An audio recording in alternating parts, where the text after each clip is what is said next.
எல்லாருக்கும் வணக்கம். இன்றைக்கி நம்ம வகுப்பில் என்ன பார்க்க போகிறோம்னா ஜூலை மந்தோட நடப்பு நிகழ்வுகள், ஜூலை மந்தில் நடந்த மீதி முக்கியமான நடப்பு நிகழ்வுகளை பற்றி பார்க்க போகிறோம். உங்கள் எல்லாருக்கும் பணித்தாள் கொடுத்துருப்பாங்க. அந்த பணித்தாள் எடுத்து வச்சுக்கோங்க.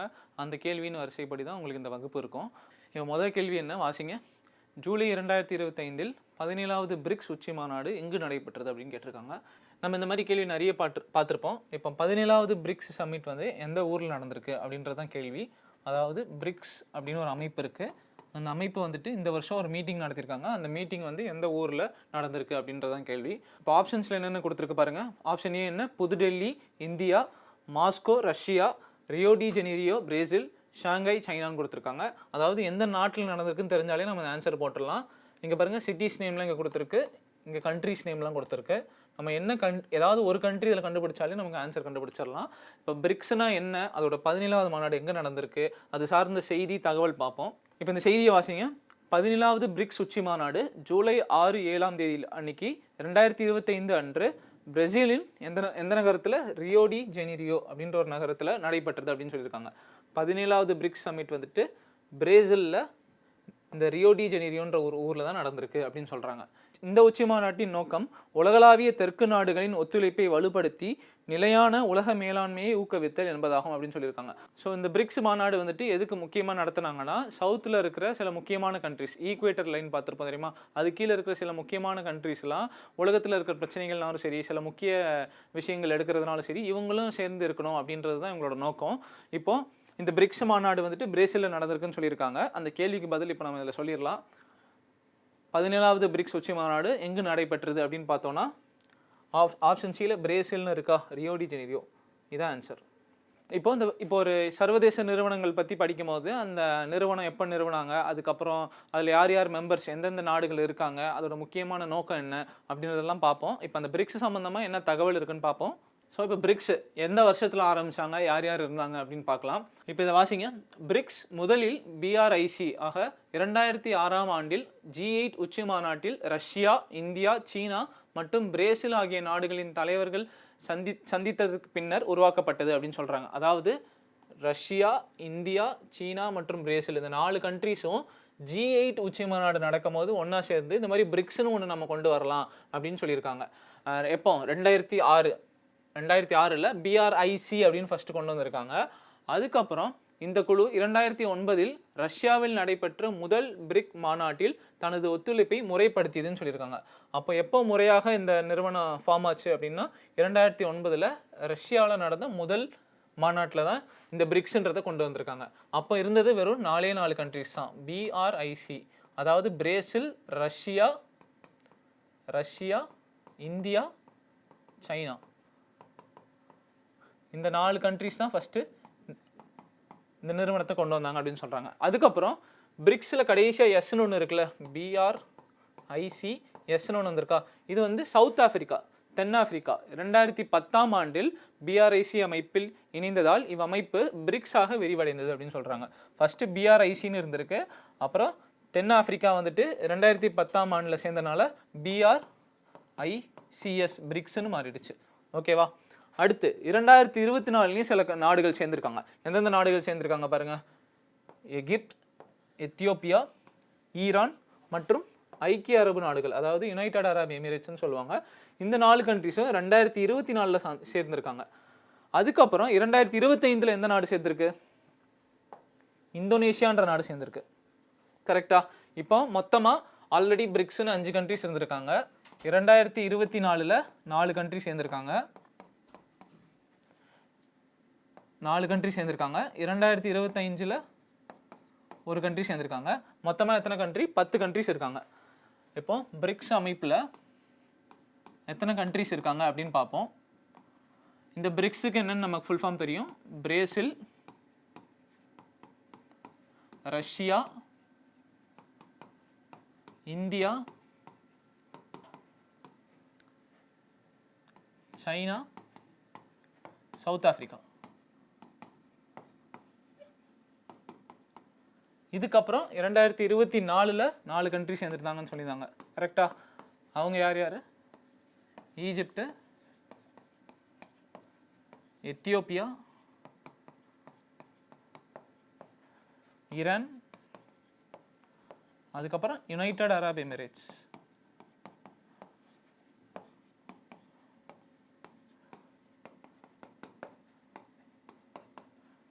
இவங்க 4 கண்ட்ரி சேர்ந்துருக்காங்க 2024. 2025 ஒரு கண்ட்ரி சேர்ந்துச்சு, ஒரு நாடு சேர்ந்துச்சு. அந்த நாடு எது? இந்தோனேஷியா. இந்த நாடு தான் 2025 இந்த பிரிக்ஸ்ன்ற ஒரு அமைப்பில் சேர்ந்துருக்கு. மொத்தமாக இப்போ பிரிக்ஸில் இப்போதைக்கு 2025 எத்தனை நாடுகள் இருக்குது? 10 நாடுகள் இருக்குது அப்படின்னு தெரிஞ்சுக்கிறோம். கரெக்டாக? இப்போ வரைபடத்தில் பிரிக்ஸ் நாடுகள் வந்து எங்கெங்கே இருக்குன்னு நம்ம பார்ப்போம். இப்போ இந்த பிரிக்ஸ் நாடுகள் 10 நாடுகளை எப்படி சிம்பிளாக ஞாபகம் வச்சுக்கலாம்னா, பிரிக்ஸ்னு ஃபஸ்ட்டு இருந்தாங்க. கரெக்டாக? அந்த 5 கண்ட்ரி பேர் நம்ம சொல்லிடலாம். அப்புறம் புதுசாக சேர்ந்தவங்கள I2 E2 யூன்னு வச்சுக்கலாம்.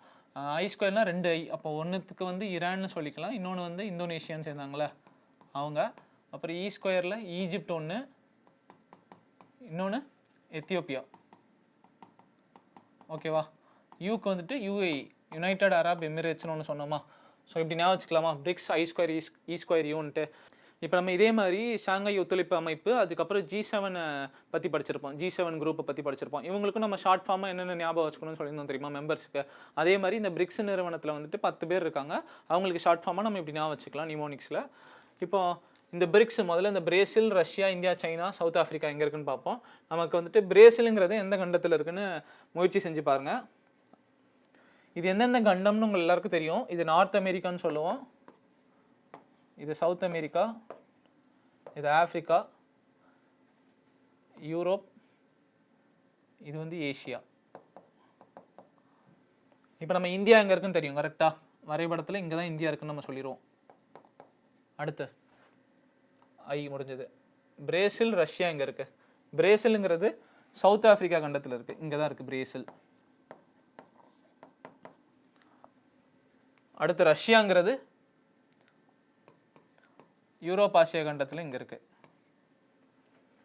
சைனா, சவுத் ஆஃப்ரிக்கா, இது ரெண்டும் எங்கே இருக்குது சொல்லுங்கள். இந்தியாவுக்கு பக்கத்தில் தான் நமக்கு சைனா இருக்குன்னு தெரியும், இங்கே இருக்குது சைனா. சவுத் ஆஃப்ரிக்கான்ற நாடு எங்கே இருக்குது? ஆஃப்ரிக்கா கண்டத்தில் தான் இருக்குது. சவுத் தென் ஆஃப்ரிக்கான்னு சொல்லுவாங்க. இங்கே இருக்குது, இந்த இடத்துல தான் சவுத் ஆஃப்ரிக்கா இருக்குது, தென் ஆஃப்ரிக்கா.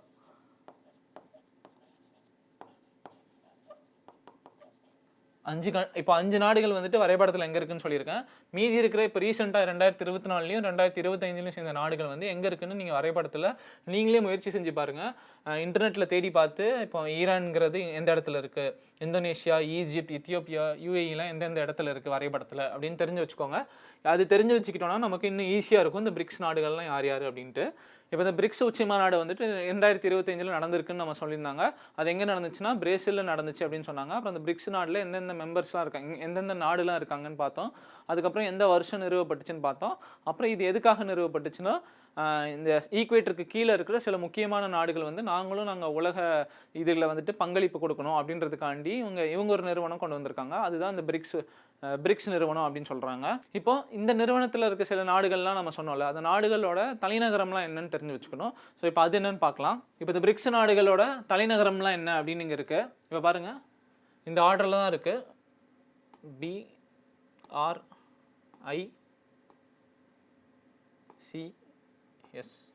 இந்த ஆர்டரில் தான் இருக்குது. B ஃபார் பிரேசில்னு சொன்னோமா, அந்த நாட்டோட தலைநகரம் என்ன கொடுத்துருக்காங்க? பிரசிலியா அப்படின்னு கொடுத்துருக்காங்க. அதுக்கப்புறம் ரஷ்யா நாட்டோட தலைநகரம் என்ன? இது நம்ம போன வகுப்புலேயே சில நாடுகளோட தலைநகரம் படிச்சிருப்போம். இந்த வகுப்பில் வந்துட்டு ஒரு ரிவிஷன் மாதிரி வச்சுக்கோங்க. ரஷ்யாவோட தலைநகரம் என்ன கொடுத்துருக்காங்க? மாஸ்கோ. இந்தியாவோட தலைநகரம் நம்ம எல்லாருக்கும் தெரியும், புதுடெல்லி. சீனாவுக்கு பீஜிங் அப்படின்றது தான், அந்த ஊர் தான் தலைநகரம். தென் ஆஃப்ரிக்காவுக்கு சவுத் ஆஃப்ரிக்காவுக்கு என்ன கொடுத்துருக்காங்க? பிரிட்டோரியா. இந்த நகரம் தான் சவுத் ஆஃப்ரிக்காவோட தலைநகரம் அப்படின்னு சொல்கிறாங்க. இப்போ அடுத்து ஒரு 5 கண்ட்ரிஸ் இருந்துச்சுல, அந்த 5 கண்ட்ரிஸ் என்னென்னு பார்ப்போம். எகிப்த், இது நம்ம போன வகுப்புலேயே பார்த்துருப்போம். இதோட தலைநகரம் என்னன்ட்டு கைரோ கொடுத்துருக்காங்களா. அடுத்து எத்தியோப்பியா, இது சார்ந்த ஒரு கேள்வியே நம்ம போன வகுப்பில் வச்சுருந்தோம். எத்தியோப்பியாவின் தலைநகரம் எது அப்படின்ட்டு அடிஸ் அபாபா கேள்விப்பட்டிருப்போமா. அடுத்து ஈரானோட தலைநகரம் தெஹரான் அப்படின்ட்டுருக்கா. அடுத்து ஐக்கிய அரபு எமிரேட்ஸோட தலைநகரம் என்ன? அபுதாபி. அபுதாபி அப்படிங்கிறது தான் ஐக்கிய அரபு எமிரேட்ஸோட தலைநகரம். அடுத்து 2025 வந்து இந்தோனேஷியான்ற ஒரு நாடு இந்த நிறுவனத்தில் சேர்ந்துச்சு. அப்போது இந்தோனேஷியாவோட தலைநகரம் என்ன? ஜகார்ட்டா. ஓகேவா. இதுதான் அந்த 10 நாடுகள். அந்த 10 நாடுகளோட தலைநகரம் பார்த்து வச்சுக்கிட்டோம். நமக்கு வந்துட்டு இப்போ எத்தியோப்பியாவோட தலைநகரம் என்ன அப்படின்ட்டு ஒரு கேள்வி பார்த்தோம்ல, அதே மாதிரி இந்த 10 நாடுகள் வச்சும் நமக்கு கேள்வி வர வாய்ப்பு இருக்குது. உங்களோட அடுத்த மந்த்லி டெஸ்ட்னாலும் சரி, இல்லை வீக்லி டெஸ்ட்னாலும் சரி, இது சார்ந்த கேள்விகளும் வரும். இதை நோட் பண்ணி வச்சுக்கோங்க. இப்போ அடுத்த செய்தி என்னன்னு பார்க்கலாம். இப்போ இந்த கேள்வி என்னன்னு வாசிங்க. DRDOவால் உருவாக்கப்பட்ட பிரளய் ஏவுகணை எந்த வகையை சேர்ந்தது அப்படின்னு கேட்டிருக்காங்க. இதுக்கு முன்னாடி நமக்கு வந்துட்டு இந்த மாதிரி ஒரு பேர் கொடுத்துட்டு பிரளய் அப்படின்னு பேர் கொடுத்துட்டு அது என்னதுன்னு கேட்பாங்க. அந்த கேள்வியில் பாருங்களேன், பிரளய் அப்படிங்கிறது மிசைல், அது ஒரு ஏவுகணை அப்படின்னு கேள்வியிலே கொடுத்துட்டாங்க. அது எந்த நிறுவனம் தயாரிக்கிறதுன்னு கொடுத்துட்டாங்க பாருங்க, DRDO. பிரளயங்கிறது ஒரு ஏவுகணை, அந்த ஏவுகணை வந்து DRDOன்ற நிறுவனம் தான் டெவலப் பண்ணுறாங்க அப்படின்னு சொல்லிட்டாங்க. அப்போ ஆப்ஷன்ஸில் பாருங்களேன் என்ன கொடுத்துருக்காங்க. இந்த ஏவுகணை வந்து எப்படி அது அப்படின்னு கேட்டிருக்காங்க. நிலத்திலிருந்து வானிலக்கை தாக்கும் ஏவுகணை அப்படின்னு கொடுத்துருக்காங்க. வானிலிருந்து வானிலக்கை தாக்கும் ஏவுகணை அப்படின்னு ஒரு ஆப்ஷனு. அதுக்கப்புறம் நிலம் விட்டு நிலம் பாயக்கூடிய ஏவுகணை அப்படின்னு கொடுத்துருக்காங்க. அப்புறம் நீள்மூழ்கி. இப்போ ஃபஸ்ட்டு ஆப்ஷன்ஸ்லாம் பாருங்கள், என்ன ஆப்ஷன்ஸ் கொடுத்துருக்காங்க. நிலத்திலிருந்து வானிலக்கை தாக்கும் ஏவுகணை, வானிலிருந்து வானிலக்கை தாக்கும் ஏவுகணை, நிலம் விட்டு நிலம் பாயக்கூடிய ஏவுகணை, நீர்மூழ்கி கப்பலில் இருந்து ஏவப்படும் ஏவுகணை அப்படின்னு கொடுத்துருக்காங்க. இப்போ ஏவுகணைன்னு நம்ம நிறைய ஏவுகணை இதுக்கு முன்னாடி படிச்சிருப்போம். இந்த மாதிரி DRDO வந்து இந்த மாதிரி ஏவுகணையை வந்து லான்ச் பண்ணாங்க அப்படின்னு நியூஸ் படிச்சிருப்போம். இப்போ இந்த பிரளயங்கிற ஒரு ஏவுகணை வந்துட்டு DRDO தான் தயாரிக்கிறாங்க. அது நிலத்திலேருந்து நிலத்தை தாக்கக்கூடிய ஏவுகணையா, இல்லை நிலத்திலேருந்து வானை தாக்கக்கூடிய ஏவுகணையா, எந்த ஏவுகணை, எந்த வகையான ஏவுகணை அப்படின்னு கேட்குறாங்க. இப்போ நம்ம இது சார்ந்த தகவல் என்னன்னு பார்ப்போம். அதுக்கப்புறம் இந்த கேள்விக்கு பதில் சொல்ல பார்க்கலாம். இப்போ இது சார்ந்த செய்தி பார்ப்போம். என்ன கொடுத்துருக்காங்க. பாதுகாப்பு ஆராய்ச்சி மற்றும் மேம்பாட்டு அமைப்பான DRDO ஒடிஷா பகுதியில் உள்ள டாக்டர் APJ அப்துல் கலாம் தீவில் இருந்து பிரளய் ஏவுகணையை வெற்றிகரமாக பரிசோதித்துள்ளது அப்படின்னு சொல்லியிருக்காங்க. யாருன்னா இந்த பிரளய் ஏவுகணையை வந்துட்டு DRDO அப்படின்ற ஒரு நிறுவனம், ஆங்கிலத்தில் வந்து டிஃபென்ஸ் ரிசர்ச் அண்ட் டெவலப்மெண்ட் ஆர்கனைசேஷனை தான் பாதுகாப்பு ஆராய்ச்சி மற்றும் மேம்பாட்டு அமைப்பு அப்படின்னு சொல்லுவோம். அவங்க வந்துட்டு இந்த பிரளய் ஏவுகணையை வந்துட்டு டாக்டர் APJ அப்துல் கலாம் தீவிலிருந்து பரிசோதிச்சிருக்காங்க அப்படின்னு சொல்லியிருக்காங்க. இப்போ இது சார்ந்த தகவல் என்னன்னு பார்ப்போம். இந்த மாதிரி ஒரு பிரளய் ஏவுகணையை வந்துட்டு அவங்க செக் பண்ணியிருக்காங்க, லான்ச் பண்ணி ட்ரை பண்ணியிருக்காங்க அப்படின்னு சொல்லியிருக்காங்க. இந்த தகவல் என்னன்னு பார்த்துட்டு இந்த கேள்விக்கு பதில் சொல்ல பார்க்கலாம். இப்போ ஃபஸ்ட்டு நம்ம பார்த்தோம்ல, இந்த DRDOவோட ஃபுல் ஃபார்ம் என்ன, defence research and development organisation, அதுதான். இப்போ இந்த பாதுகாப்பு ஆராய்ச்சி மற்றும் மேம்பாட்டு அமைப்போட சில என்னன்னு பார்க்கலாம். இந்த பிரளய் ஏவுகணை என்பது போர்க்கள பயன்பாட்டிற்காக பாதுகாப்பு ஆராய்ச்சி மேம்பாட்டு நிறுவனத்தால் உருவாக்கப்பட்டது. DRDO தான் இவங்க இந்த ஏவுகணையை வந்து உருவாக்குனாங்க அப்படின்னு சொல்கிறாங்க. அடுத்து என்ன, இது குறுகிய தூரம் நிலம் விட்டு நிலம் பாய்ந்து எதிரிகளின் இலக்கை துல்லியமாக தாக்கும் ஒரு ஏவுகணை ஆகும் அப்படின்னு சொல்கிறாங்க. அதாவது நிலம் விட்டு நிலம் பாய்ந்து அப்படின்னு சொல்கிறாங்க. லேண்ட்லேருந்து லேண்டுக்கு ஏவுகணை அட்டாக் பண்ணுவாங்க அப்படின்னு சொல்கிறாங்க. அதாவது இப்போ நான் ஒரு படம் காட்டுறேன், அதை வச்சு நம்ம இது என்னன்னு பார்க்கலாம். நிலம் விட்டு நிலம் விட்டு வானில் பாயிறது அப்படின்ட்டு. இப்போ இதுதான் இந்த படத்தை பாருங்கள். இங்கே ஒரு லாரி மாதிரி இருக்குது கரெக்டாக. அதுக்கப்புறம் இங்கே ஒரு டேங்க் இருக்குது, மேலே வந்து போர் விமானங்கள் இருக்குது, கீழே நீர்மூழ்கி கப்பல் இருக்குது. இப்போ நிலம் விட்டு நிலம் பாயும் ஏவுகணைனா என்ன, இங்கேருந்து நிலம் விட்டு நிலம் பாயும் ஏவுகணை. இப்போ நிலம் விட்டு நிலம்லேருந்து வான் பாயும் ஏவுகணைனா இங்கேருந்து வானில் பறக்கிற சில போர் விமானங்களை அட்டாக் பண்ணுறதுக்கு இப்படி ஒரு மிசைல் அடிப்பாங்க கரெக்டாக. அதுக்கப்புறம் இப்போ போர் விமானத்துலேருந்து சில மிசைலை கீழே போடுவாங்கள்ல, அது வந்து வான்லேருந்து நிலம்க்கு, அதாவது ஏர் டு சர்ஃபேஸ் அப்படின்னு சொல்லுவாங்க. ஏர் டு சர்ஃபேஸ்னால் மேலேருந்து போர் விமானத்துலேருந்து நிலத்துக்கு அடிக்கிறது. சர்ஃபேஸ் டு சர்ஃபேஸ்னால் நிலத்துலேருந்து நிலத்துக்கு அடிக்கிறது. நிலத்துலேருந்து நிலத்துக்கு அடிக்கிறது வந்து சர்ஃபேஸ் டு சர்ஃபேஸ் அப்படின்னு சொல்லுவாங்க. நிலத்துலேருந்து நிலத்துக்கு அந்த ஏவுகணையை லான்ச் பண்ணுவாங்க. அதே மாதிரி நீர்மூழ்கி கப்பல்லேருந்து அந்த ஏவுகணை இது பண்ணாங்கன்னா அது நீர்மூழ்கி கப்பல்லேருந்து வர ஒரு ஏவுகணை, அதாவது வாட்டர்லேருந்து லேண்டுக்கு, வாட்டர் டு லேண்ட் அப்படின்னு சொல்லுவாங்க.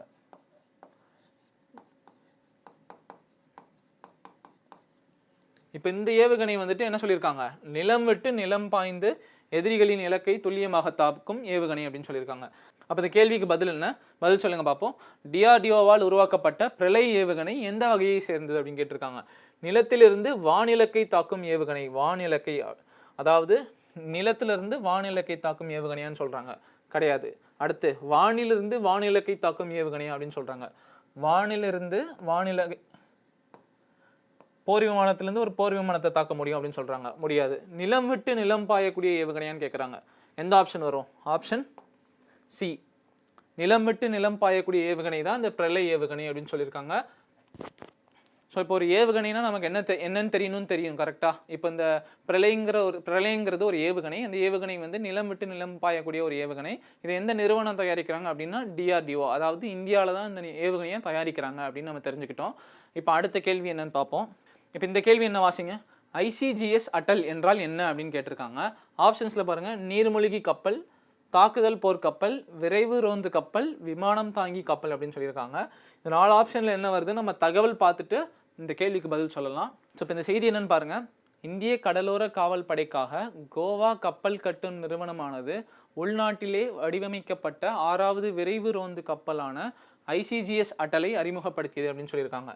அதாவது ICGS அட்டலுங்கிறது யார், எந்த நிறுவனம் கண்டுபிடிச்சிருக்காங்க? கோவா கப்பல் கட்டும் நிறுவனம். அவங்க வந்துட்டு இந்திய கடலோர காவல் படைக்காக அறிமுகப்படுத்தியதுன்னு சொல்கிறாங்க. அதனால் என்னன்னு சொல்லியிருக்காங்க?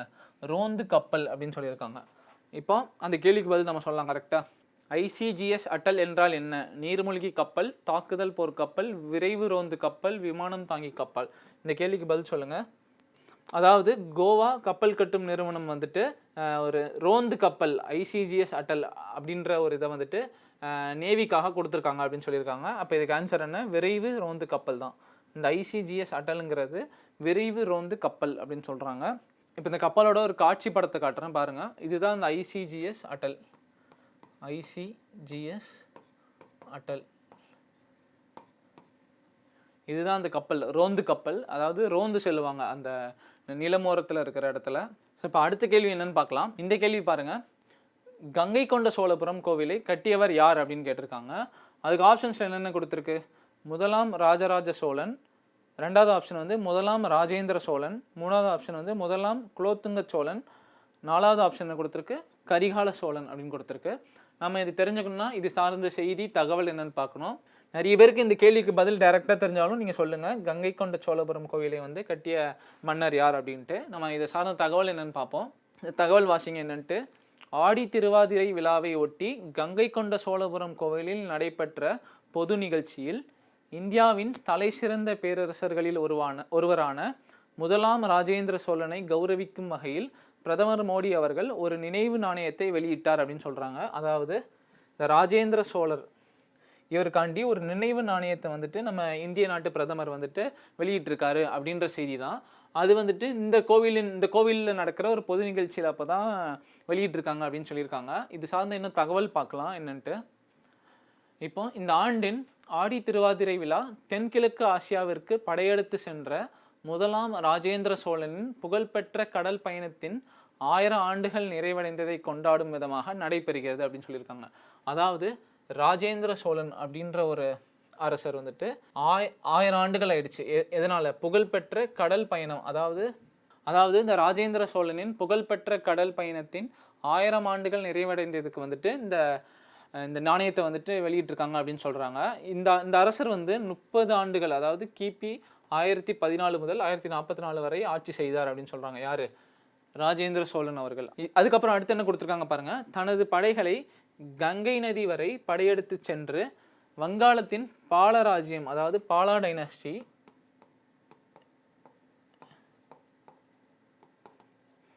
வங்காளத்தின் பாலா ராசியத்தை தோற்கடித்து வெற்றியுடன் திரும்பிய அவர் கங்கை கொண்ட சோழபுரம் என்ற தனது புதிய தலைநகரை உருவாக்கினார் அப்படின்னு சொல்கிறாங்க. அதாவது நார்த் இந்தியாவில், வடக்கு இந்தியாவில் போயிட்டு பாலா ராஜ்யம் அப்படின்னு ஒரு ராஜ்யம் இருந்திருக்கு, பாலா டைனஸ்டின்ட்டு. அந்த டைனஸ்டியை வந்துட்டு வென்று வந்தனால ராஜேந்திர சோழன் வந்துட்டு கங்கை கொண்ட சோழபுரம் அப்படின்னு ஒரு ஊரை கண்டுபிடிச்சிருக்காரு, அப்படின்ற ஒரு ஊரை நிறுவியிருக்காரு அப்படின்னு சொல்கிறாங்க. இப்போ அடுத்து என்னன்னு பார்ப்போம். அந்த நகரில் அவரது ஆட்சியின் பெருமையை பிரதிபலிக்கும் வகையில் ஒரு பெரிய சிவன் கோவிலை கட்டினார் அப்படின்னு சொல்கிறாங்க. அதுதான் இந்த கங்கை கொண்ட சோழபுரம் கோவில் அப்படின்னு சொல்கிறாங்க. இப்போ இது சார்ந்த இன்னும் தகவல் என்னன்னு பார்ப்போம். யுனெஸ்கோ உலக பாரம்பரிய தலங்களில் ஒன்றாக கங்கை கொண்ட சோழபுர சிவன் கோயில் உள்ளது அப்படின்னு சொல்கிறாங்க. அதாவது என்னது? யுனெஸ்கோ வேர்ல்டு ஹெரிட்டேஜ் சைட் அப்படின்னு படிச்சிருப்போமா இதுக்கு முன்னாடி வகுப்பில்? UNESCO world heritage side, UNESCO உலக பாரம்பரிய தலங்களில் ஒன்றாக இந்த யுனெஸ்கோ வேர்ல்டு ஹெரிட்டேஜ் சைட்டில் ஒன்றா இந்த கங்கை கொண்ட சோழபுர சிவன் கோயில் இருக்குது அப்படின்னு சொல்கிறாங்க. இதுக்கு முன்னாடி வகுப்பில் வந்துட்டு நம்ம யுனெஸ்கோ வேர்ல்டு ஹெரிட்டேஜ் சைட்டில் வந்துட்டு ஒரு சைட் ஆட் பண்ணியிருப்பாங்க, நம்ம படிச்சிருப்போம். அது என்னன்ட்டு நினைவு கூற பாருங்க. அதாவது மராத்திய இராணுவ நிலப்பரப்பை வந்துட்டு யுனெஸ்கோ வேர்ல்டு ஹெரிட்டேஜ் சைட்டை ஆட் பண்ணியிருப்பாங்க அப்படின்னு நம்ம படிச்சிருப்போம். அது வந்து 44வது யுனெஸ்கோ ஹெரிட்டேஜ் சைட் அப்படின்னு சொல்லியிருப்பாங்க. அதே மாதிரி இதுவும் ஒரு யுனெஸ்கோ ஹெரிட்டேஜ் சைட்டு தான். இது வந்து முன்னாடியே ஆட் பண்ணியிருக்காங்க அப்படின்னு சொல்கிறாங்க. இப்போ இந்த கங்கை கொண்ட சோழபுரம் பற்றி சிலது பார்க்கலாம். இப்போ இந்த கிரேட் லிவிங் சோலா டெம்பிள்ஸ் வேர், இப்போ இந்த கங்கை கொண்ட சோழ டெம்பிள் மட்டும்தான் யுனெஸ்கோ வேர்ல்டு ஹெரிட்டேஜ் சைட்டா அப்படின்னு பார்த்தோம்னா இல்லை. அது தவிர்த்து இன்னும் 2 கோவில் வந்துட்டு யுனெஸ்கோ வேர்ல்டு ஹெரிட்டேஜ் சைட்டில் வச்சுருக்காங்க. அது 2 என்னென்னு பார்ப்போம். இப்போ பாருங்களேன், இந்த great living Chola temples were built by kings of Chola empire which stretched over all of South India and neighbouring ஐலண்ட்ஸ்னு சொல்லியிருக்காங்க. ஒன்றும் இல்லை, இந்த யுனெஸ்கோ வேர்ல்டு ஹெரிட்டேஜ் சைட்டில் ஆட் பண்ண டெம்பிள்ஸ் எல்லாம் கிரேட் லிவிங் சோலா டெம்பிள்ஸ் அப்படின்னு சொல்கிறாங்க. அது எந்தெந்த டெம்பிள்ஸுங்கிறது கீழே கொடுத்துருக்காங்க பாருங்கள். பிருஹதீஸ்வரா டெம்பிள் அட் தஞ்சாவூர், அதாவது தஞ்சை பெரிய கோயில்னு சொல்லுவோமா அந்த கோவில். அதுக்கப்புறம் பிருஹதீஸ்வரர் டெம்பிள் அட் இந்த கங்கை கொண்ட சோழபுரத்தில் இருக்கிற அந்த டெம்பிள். அதுக்கப்புறம் ஐரவத்தேஸ்வரர் டெம்பிள், அதாவது தாராசுரமில் இருக்கிற ஐரவத்தேஸ்வரர் டெம்பிள். இந்த 3 கோவிலும் வந்துட்டு யுனெஸ்கோ வேர்ல்டு ஹெரிட்டேஜ் சைட்டில் இருக்குது அப்படின்னு சொல்கிறாங்க. இப்போ இந்த கேள்விக்கு பதில் நீங்களே சொல்லலாம். கங்கை கொண்ட சோழபுரம் கோவிலை கட்டியவர் யார்? அதாவது முதலாம் ராஜேந்திர சோழன் தான். இந்த கோவிலை வந்துட்டு பாலா டைனாஸ்டி வரைக்கும் போய் அவங்க கிட்ட சண்டை போட்டு ஜெயிச்சனால கங்கை கொண்ட சோழபுரம் அப்படின்ற ஒரு தலைநகரத்தை நிறுவுவார். அதுக்கப்புறம் அங்கே வந்து ஒரு பெரிய கோவிலை கட்டுவார். என்ன கோவில்? கங்கை கொண்ட சோழபுரம் அப்படின்ற ஒரு கோவிலை வந்துட்டு முதலாம் ராஜேந்திர சோழன் தான் கட்டுவார் அப்படின்னு சொல்கிறாங்க. இப்போ இது சார்ந்து இன்னொரு பொது கேள்வியும் வரும். எப்படின்னா, இப்போ இந்த கங்கை கொண்ட சோழபுரம் கோவில் வந்து எந்த மாநிலத்தில் உள்ளது அப்படின்னு கேட்பாங்க. கரெக்டாக? அது நம்ம எல்லாருக்குமே தெரியும். இந்த கோயில் வந்து தமிழ்நாடு மாநிலத்தில் தான் இருக்குது அப்படின்ட்டு. ஸோ இது எந்த அரசர் கட்டினார்னா முதலாம் ராஜேந்திர சோழன். ஓகேவா? ஸோ இப்போ ஒரு காட்சி படம் காட்டுறேன். இந்த 3 கோவிலும் என்னென்ன எப்படி இருக்குது அப்படின்ட்டு. கங்கை கொண்ட சோழபுரம் கோவில், இதுதான் அந்த கோவில். இதை கட்டியவர் யார்? முதலாம் ராஜேந்திர சோழன். எந்த ஆண்டில் கட்டியிருக்காங்கன்னா சுமார் கிபி 1035 வந்துட்டு இந்த கோவில் கட்டப்பட்டுள்ளது அப்படின்னு சொல்கிறாங்க. இப்போ இன்னொரு கோவில், அடுத்த கோவில் என்ன? தஞ்சாவூர் பெரிய கோவில். இதை கட்டியவர் யார்? முதலாம் ராஜராஜ சோழன் தான் இந்த கோவிலை கட்டியிருக்காரு. எந்த ஆண்டில் கட்டியிருக்காங்க? சுமார் கிபி 1010. இதுதான் இந்த தஞ்சை பெரிய கோவில். ஸோ அடுத்து என்ன கோவில்? ஐரவதேஸ்வரர் கோவில், தாராசுரத்தில் இருக்குது. எந்த ஊரில் இருக்குது? தாராசுரம். இந்த கோவிலை கட்டிய அரசர் யார்? 2ஆம் ராஜராஜ சோழன். கட்டிய ஆண்டு கிபி 12ஆம் நூற்றாண்டு அப்படின்னு சொல்கிறாங்க. இப்போ 3 கோவில் பற்றி பார்த்தோம். அதாவது பிருஹதீஸ்வரா டெம்பிள் தஞ்சாவூரில் இருக்கிறது, அதுக்கப்புறம் கங்கை கொண்ட சோழபுரம் கோவில், அதுக்கப்புறம் ஐரவத்தேஸ்வரர் கோவில். இந்த 3 கோவிலையும் எந்த அரசர் கட்டினாங்க, எந்த ஆண்டில் கட்டினாங்க, அதுக்கப்புறம் இந்த 3 கோவிலும் வந்துட்டு யுனெஸ்கோ வேர்ல்டு ஹெரிட்டேஜ் லிஸ்ட்டில் இருக்குது அப்படின்றத பார்த்தோம். இப்போ இது அடுத்த கேள்வி என்னன்னு பார்க்கலாம். இப்போ அந்த தகவல் சார்ந்த கேள்வி தான். கங்கை கொண்ட சோழபுரம் டெம்பிள் இஸ் லொக்கேட்டட், அதாவது கங்கை கொண்ட சோழபுரம் கோவில் எந்த இந்திய மாநிலத்தில் அமைந்துள்ளது? இப்போ நான் கேட்ட அதே கேள்வி தான். இதுக்கு நீங்கள் பதில் சொல்லலாம். கேரளா, கர்நாடகா, தமிழ்நாடு, ஆந்திர பிரதேஷ். மோஸ்ட்டாக இது எல்லாருக்கும் ஆன்சர் தெரியும். ஆன்சர் பண்ணுங்கள். தமிழ்நாடு மாநிலத்தில் தான் இந்த கோவில் இருக்குது அப்படின்ட்டு. இப்போ அடுத்த கேள்வி என்னன்னு பார்ப்போம். இந்த கேள்வி வாசிங்க. ஒவ்வொரு ஆண்டும் எந்த தேதியில் உலக புலிகள் தினம் கொண்டாடப்படுகிறது அப்படின்னு கேட்டிருக்காங்க. இப்போ ஆப்ஷன்ஸ் என்னென்னு இருக்குது பாருங்கள். ஜூன் 5, ஜூலை 29, மார்ச் 3, ஏப்ரல் 22ன்னு கொடுத்துருக்காங்க. நம்ம தகவல் என்னன்னு தெரிஞ்சாதான் இந்த கேள்விக்கு பதில் சொல்ல முடியும். இப்போ நம்ம எல்லாருக்கும் ஜூன் 5னா என்னன்னு தெரியும் கரெக்டாக? உலக சுற்றுச்சூழல் தினம், அதாவது வேர்ல்டு என்விரான்மெண்ட் டே கேள்விப்பட்டிருப்போமா? World environment day. அப்போ ஆப்ஷன் ஏ வராதுன்னு நம்ம எல்லாருக்கும் தெரியும். கரெக்டாக?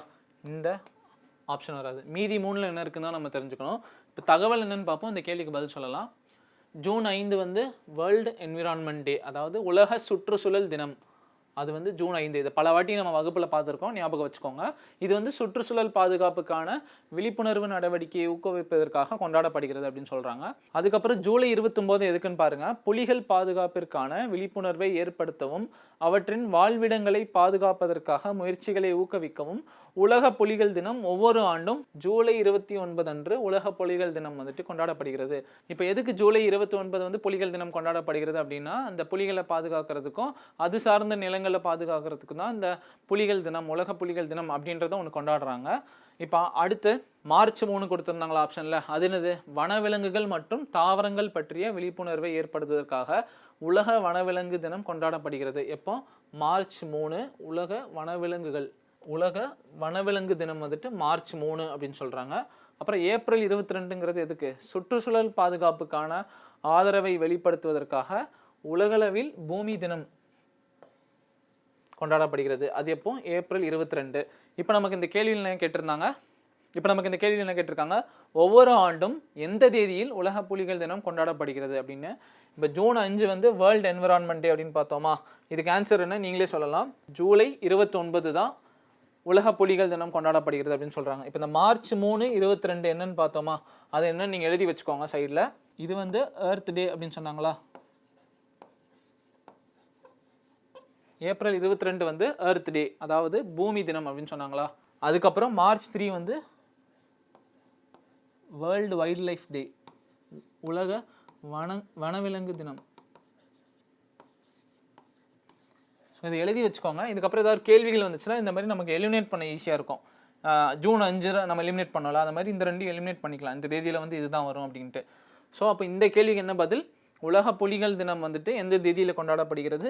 ஜூலை 29 அப்படின்ட்டு. இப்போ அடுத்த கேள்வி என்னென்னு பார்ப்போம். இப்போ இந்த உலக புலிகள் தினம் வந்துட்டு எதனால் நம்ம இது படித்தோம், இது சார்ந்த செய்தி என்னென்னு பார்ப்போம் ஃபஸ்ட்டு. இப்போ இந்த உலக புலிகள் தினம் வந்துட்டு எதுக்கு பார்த்தோம், அது சார்ந்த செய்தி என்னென்னு பார்ப்போம். இப்போ பாருங்களேன், இந்த செய்தி வாசிங்க. பந்திப்பூர், கார்பெட் ஆகிய இடங்களுக்கு பிறகு இந்தியாவில் 3வது அதிக புலிகள் அடர்த்தி கொண்ட பகுதியாக அசாமில் உள்ள காசிரங்கா பதிவு செய்துள்ளது அப்படின்னு சொல்கிறாங்க. இந்த காசிரங்கா தேசிய பூங்கா பற்றி நம்ம முன்னாடி வகுப்பில் படிச்சிருக்கோம். இந்த காசிரங்கா தேசிய பூங்காவில் வந்துட்டு இந்தியாவில் 3வது அதிக புலிகள் அடர்த்தி கொண்ட பகுதி அப்படின்னு சொல்கிறாங்க. காசிரங்கா தான் இந்தியாவிலே 3வது இடத்துல இருக்குது. எதில்? புலிகள் அடர்த்தி கொண்ட பகுதியாக அப்படின்னு சொல்கிறாங்க. அப்போ முதல் இடத்துலையும் 2வது இடத்துலையும் எந்தெந்த இடம் இருக்குது, எந்த தேசிய பூங்கா இருக்குது? பந்திப்பூர் தேசிய பூங்கா வந்துட்டு முதல் இடத்துல, கார்பெட் தேசிய பூங்கா வந்துட்டு 2வது இடத்துல இருக்குது அப்படின்னு சொல்கிறாங்க. இது வந்து 2024ஆம் ஆண்டு வெளியான புலிகள் நிலை அறிக்கையின்படி அசாமில் உள்ள காசிரங்கா புலிகள் காப்பகத்தில் 100 சதுர கிலோமீட்டருக்கு 18 புலிகள் இருக்கிறது என்று சொல்கிறாங்க. ஸோ இப்போ இந்த தகவல் என்ன சொல்லியிருக்காங்க, காசிரங்கா தேசிய பூங்கா அப்படின்னு நம்ம போன வகுப்பில் படிச்சிருப்போம் கரெக்டாக. அங்கே வந்து ஒற்றை கோம்பு காண்டாமிருகம் பற்றி நம்ம கேள்விப்பட்டிருப்போம். அதே மாதிரி காசிரங்கா தேசிய பூங்காவில் வந்துட்டு புலிகள் அடர்த்தி அதிகமாக இருக்குது. இந்தியாவிலே 3வது புலிகள் அடர்த்தி உள்ள பகுதி வந்து காசிரங்கா தேசிய பூங்கா அப்படின்னு இந்த செய்தியில் சொல்கிறாங்க. அப்போ முதல் இடத்துல என்ன இருக்குது? பந்திப்பூர் தேசிய பூங்கா. 2வது இடத்துல கார்பெட் தேசிய பூங்கா சொல்கிறாங்க. ஸோ இந்த தேசிய பூங்கா, அப்போ ஒரு தேசிய பூங்கா அப்படின்னு நம்ம எடுத்துக்கிட்டோம்னா அது எந்தெந்த மாநிலத்தில் இருக்குன்னு நம்ம தெரிஞ்சுக்கணும் கரெக்டாக. அது என்னன்னு பார்ப்போம். இப்போ இந்த கேள்வி பாருங்க, இங்கே தேசிய பூங்காக்கள் கொடுத்துருக்காங்க, எந்த மாநிலம் அப்படின்னு கொடுத்துருக்கு. காசிரங்கா தேசிய பூங்கா வந்து எந்த மாநிலத்தில் வரும்? அதே மாதிரி பந்திப்பூர் தேசிய பூங்கா, ஜிம் கார்பெட் தேசிய பூங்கா, இந்த 3 தேசிய பூங்காவும் எந்த மாநிலத்தில் வரும்னு நீங்கள் சூஸ் பண்ணி பாருங்கள். நம்ம எல்லாருக்கும் தெரியும், போன வகுப்பில் காசிரங்கா தேசிய பூங்கா வந்துட்டு எந்த மாநிலத்தில் வரும்? அசாம் மாநிலத்தில் வரும், படிச்சிருப்போமா? அப்போ மீதி ரெண்டும் உத்தரகண்டா கர்நாடகாவா அப்படின்னு நம்ம தெரியணும் கரெக்டாக. ஸோ இதை சார்ந்த தகவல் பார்ப்போம். நமக்கு பதில் சொல்ல தெரிஞ்சிடலாம். இப்போ பாருங்கள், அசாமில் அமைந்துள்ள காசிரங்கா தேசிய பூங்கா ஒற்றை கொம்பு காண்டாமிருகத்திற்கு பெயர் பெற்றது அப்படின்னு சொல்கிறாங்க. அதாவது காசிரங்கா தேசிய பூங்காங்கிறது அசாமில் இருக்குது அப்படின்னு சொல்கிறாங்க. அது வந்து ஒற்றை கொம்பு காண்டாமிருகத்திற்கு பெயர் பெற்றது, இது நமக்கு தெரிஞ்ச விஷயம். அடுத்து நீலகிரி பயோஸ்பியர் ரிசர்வில் வந்துட்டு ஒரு பகுதியாக அமைந்துள்ள பந்திப்பூர் தேசிய பூங்கா கர்நாடகாவில் அமைந்துள்ளது அப்படின்னு சொல்கிறாங்க. அப்போ பந்திப்பூர் அப்படிங்கிறது கர்நாடகா அப்படின்ற ஒரு மாநிலத்தில் இருக்குன்றாங்க. அடுத்து இந்தியாவின் முதல் தேசிய பூங்கா மற்றும் புலிகளுக்கு பெயர் பெற்ற ஜிம் கார்பெட் தேசிய பூங்கா, அதாவது இந்தியாவிலே முதல் தேசிய பூங்கா என்னதுன்னு சொல்கிறாங்க? ஜிம் கார்பெட் தேசிய பூங்கா அப்படின்னு சொல்கிறாங்க. இந்தியாவின் முதல் தேசிய பூங்கா அது எந்த மாநிலத்தில் இருக்குது? உத்தரகண்ட் மாநிலத்தில் இருக்குது. இப்போ தகவல் தெரிஞ்சிருச்சு, நம்ம கேள்விக்கு பதில் சொல்ல பார்க்கலாம். இப்போ இந்த கேள்விக்கு பதில் சொல்லுங்கள். காசிரங்கா தேசிய பூங்கா அசாமன் நமக்கு தெரியும். பந்திப்பூர் தேசிய பூங்கா எங்கே இருக்குது? கர்நாடகா மாநிலத்தில். ஜிம் கார்பெட் தேசிய பூங்கா உத்தரகண்ட் மாநிலத்தில். இப்போது 3 முக்கிய தேசிய பூங்காக்கள் தெரிஞ்சுக்கிட்டோம். இந்த ஜிம் கார்பெட் தேசிய பூங்கா தான் இந்தியாவின் முதல் தேசிய பூங்கா அப்படின்னு சொல்கிறாங்க கரெக்டாக. First national park of India அப்படின்னு ஒரு கேள்வி வரும்.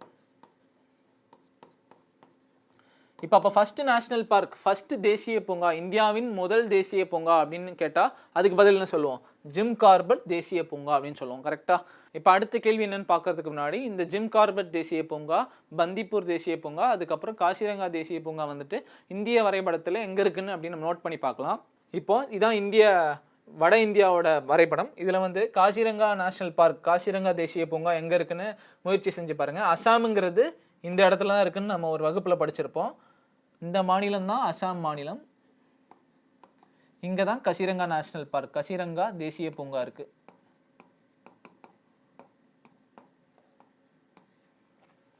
அடுத்து ஜிம் கார்பெட் தேசிய பூங்கான்னு சொல்லாமா? உத்தரகண்ட் மாநிலம் வந்துட்டு இந்திய வரைபடத்தில் எங்கே வரும்? கெஸ் பண்ணுங்க. இதை வந்து ஜம்மு அண்ட் காஷ்மீர்னு சொல்லுவோமா? இதை லடாக் யூனியன் பிரதேசம்னு சொல்லுவோம். இதை ஹிமாச்சல் பிரதேஷ் அப்படின்னு சொல்லுவோம். அப்போ உத்தரகண்ட் மாநிலம் எங்கே வரும்? இங்கே வரும், உத்தரகாண்ட். இந்த உத்தரகண்டில் தான் ஜிம் கார்பெட் நேஷனல் பார்க் இருக்குது. இதுதான் இந்தியாவில் முதல்ல நிறுவப்பட்ட ஒரு தேசிய பூங்கா, ஜிம் கார்பெட் நேஷனல் பார்க். ஓகேவா? இப்போ அடுத்து பந்திப்பூர் தேசிய பூங்கா. இந்த பந்திப்பூர் தேசிய பூங்கா வந்து தென்னிந்தியாவில் கர்நாடகாவில் இருக்குது அப்படின்னு பார்த்தோமா? நமக்கு தமிழ்நாடு இங்கே இருக்குன்னு தெரியும் கரெக்டாக எல்லாருக்கும். மாநிலம் இது என்ன மாநிலம்? கேரளா. அப்போ கர்நாடகா மாநிலம் எங்கே வரும்? இங்கே வரும், கர்நாடகா. இந்த மாநிலத்தில் இங்கே இருக்குது பந்திப்பூர். பந்திப்பூர் தேசிய பூங்கா வந்துட்டு இந்த இடத்துல இருக்குது. அப்போ பந்திப்பூர் தேசிய பூங்கா வந்துட்டு தென்னிந்தியாவில் இருக்குது. காசிரங்கா தேசிய பூங்கா வந்துட்டு கிழக்கு இந்தியாவில் இருக்குது. ஜிம் கார்பெட் தேசிய பூங்கா வந்துட்டு வடக்கு இந்தியாவில் உத்தரகண்ட் மாநிலத்தில் இருக்குன்னு நம்ம பார்த்தோம். இப்போ அடுத்த கேள்வி என்னன்னு பார்ப்போம்.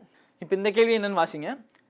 ஃபைடு மகளிர் உலக கோப்பையை வென்ற முதல் இந்திய பெண்மணி யார் அப்படின்னு கேட்டிருக்காங்க. இப்போ இந்த ஃபைடு மகளிர் உலக கோப்பை அப்படிங்கிறது எந்த விளையாட்டுக்கு கொடுப்பாங்க அப்படின்னு பார்த்தோன்னா செஸ்ஸுக்கு கொடுப்பாங்க, அதாவது சதுரங்கம் போட்டிக்கு. இந்த போட்டிக்கு தான் இந்த உலக கோப்பை நடந்திருக்கு. அதுதான் ஃபைடு மகளிர் உலக கோப்பை அப்படின்னு சொல்கிறாங்க. இதில் வென்ற முதல் இந்திய பெண்மணி யார் அப்படின்னு கொடுத்துருக்காங்க. ஆப்ஷன்ஸ் பாருங்கள். ஹம்பி கவுனேரு. ஆப்ஷன் பியில் என்ன கொடுத்துருக்கு? ஹரிகா துரோணவல்லி. ஆப்ஷன் சியில் திவ்யா தேஷ்முக். ஆப்ஷன் டியில் வைஷாலின்னு கொடுத்துருக்கு.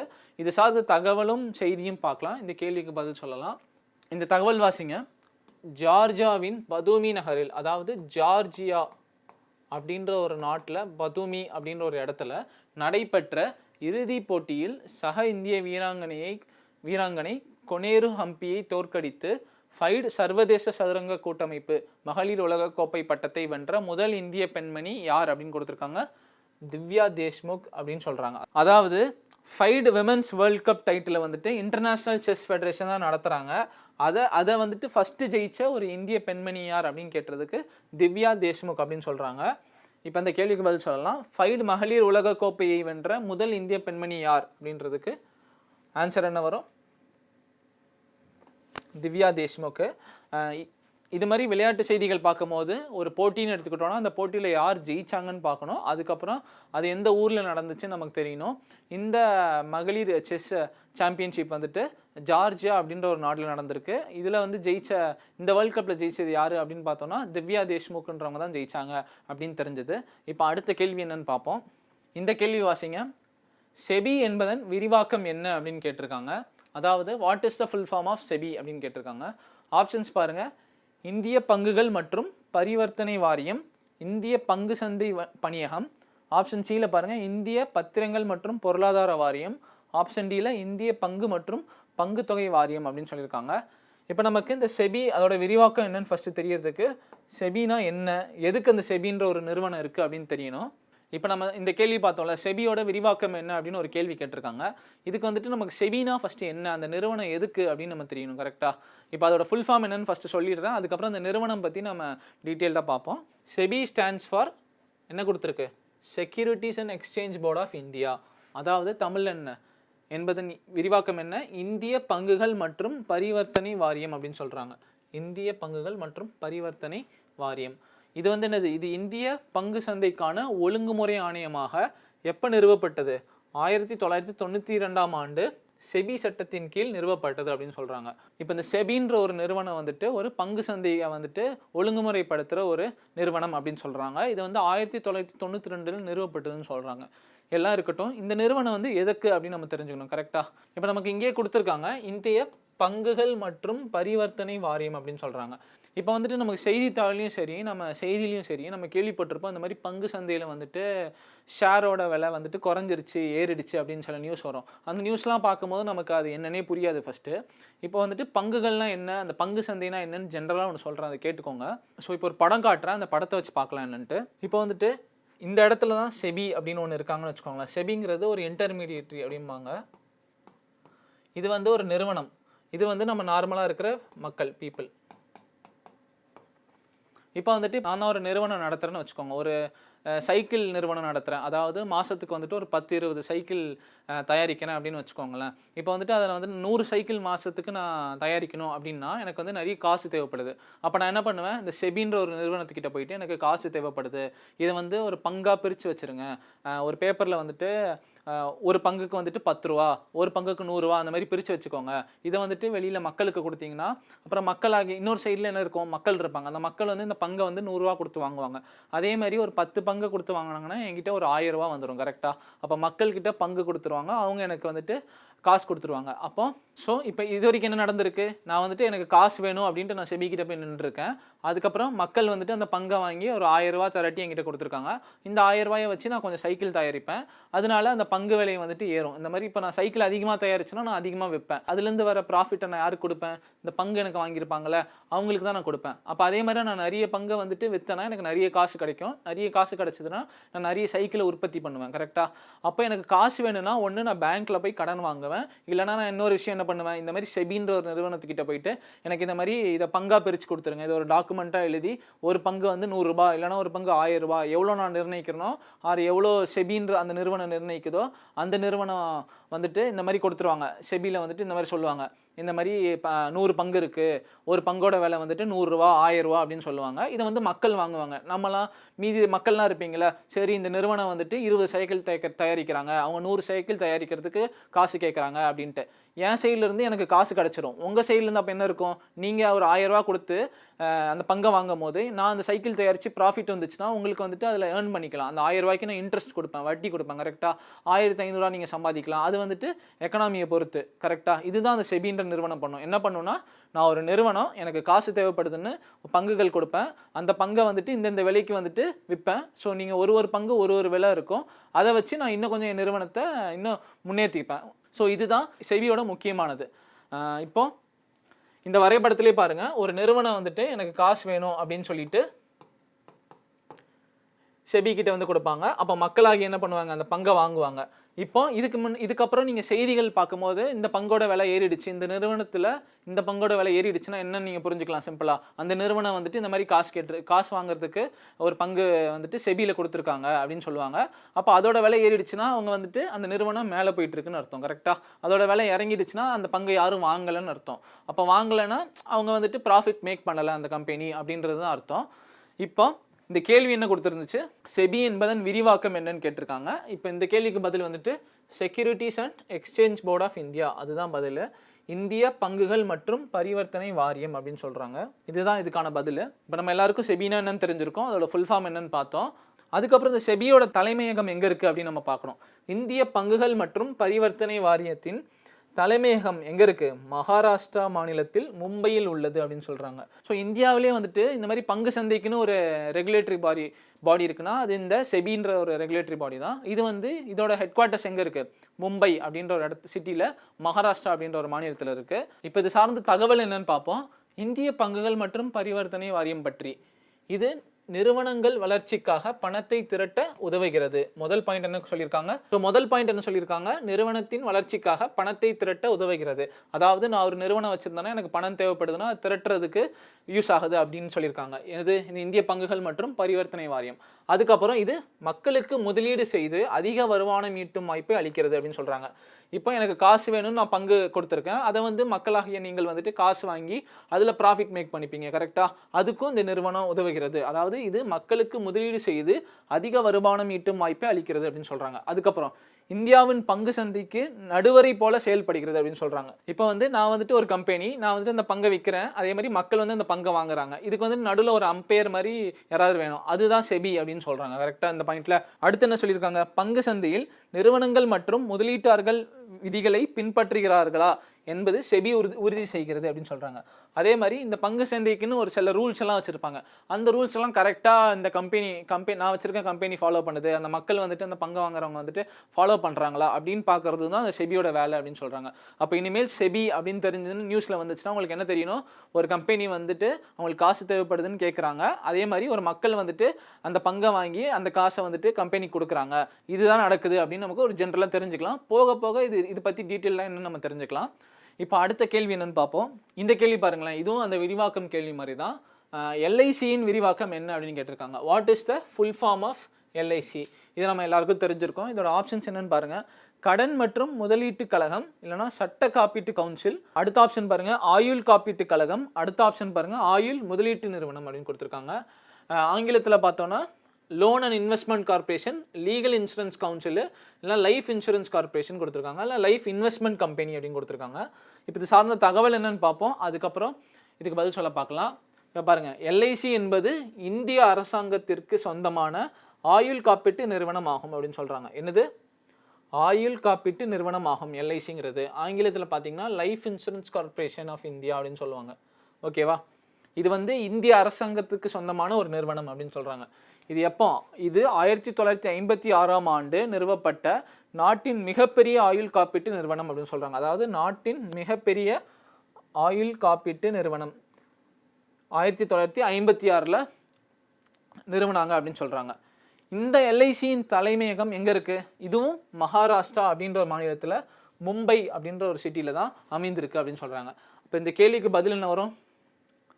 எல்ஐசியின் விரிவாக்கம் என்ன? ஆன்சர் சொல்லுங்கள் பார்ப்போம். ஆயுள் காப்பீட்டு கழகம் அப்படின்னு சொல்கிறாங்க. ஓகேவா? ஸோ இப்போ தகவல் பார்த்தோம்ல, அது சார்ந்த கேள்வி என்னென்னு பார்ப்போம் பாருங்களேன். இந்திய பங்குகள் மற்றும் பரிவர்த்தனை வாரியத்தின் தலைமையகம் எந்த நகரில் உள்ளது? அதாவது செபியோட தலைமையகம் எங்கன்னு கேட்டிருக்காங்க. இப்போ தான் நம்ம பார்த்தோம். இதுக்கு நீங்கள் பதில் சொல்லலாம். புதுடெல்லியா, மும்பையா, பெங்களூரா, ஹைதராபாத்தா? செபியோட தலைமையகம் வந்துட்டு மும்பையில் இருக்குது அப்படின்ட்டு. அடுத்த கேள்வி பாருங்கள். இந்திய ஆயுள் காப்பீட்டு கழகத்தின் தலைமையகம் பின்வரும் எந்த நகரத்தில் அமைந்துள்ளது அப்படின்னு கேட்டிருக்காங்க. இதுக்கும் ஆப்ஷன்ஸ் இருக்குது பாருங்கள். மும்பை, சென்னை, புதுடெல்லி, கொல்கட்டா. இதுக்கும் உங்களுக்கு ஆன்சர் தெரியும். ஆன்சர் பண்ண பாருங்கள். இந்திய ஆயுள் காப்பீட்டு கழகத்தின் தலைமையகம் எங்கே இருக்குது? அதுவும் மும்பையில் தான் இருக்குது. கரெக்டாக? ஸோ இன்றைக்கி வகுப்பில் நம்ம என்னென்ன பார்த்தோம்?